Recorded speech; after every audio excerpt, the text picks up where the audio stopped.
Thank you for staying with us here on 12 News at 6. Binghamton University students are working a new way to help filter out carbon dioxide, an artificial plant on that produces more oxygen than an organic plant as well. 12 News' Kyle Spisak visited the Vestal lab this morning to learn more.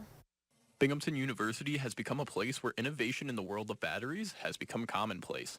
But what about a plant that can also produce enough energy to charge a smartphone while producing oxygen? Try to design something such as the plants that already people use inside the building, but it needs a lot of maintenance, and also the gas exchange rate in the alive plant is not effective and it's so small.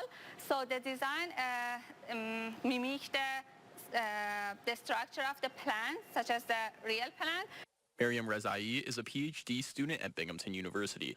Rezai has been working on the artificial plant that can produce more oxygen than an organic plant. Miriam began working on the project earlier this year as a way to help better filter the air within the lab. And also recently we saw that the level of the carbon dioxide in our lab increased significantly, but the ventilation system did not capture all of them. So we came up with the new idea to combine different strategy using the PROS material, using the cyanobacteria as a photosynthetic bacteria, that they can capture the bacteria. It's interesting seeing this type of the bacteria just capture the CO2 and the light as a nutrient and generate electron and oxygen.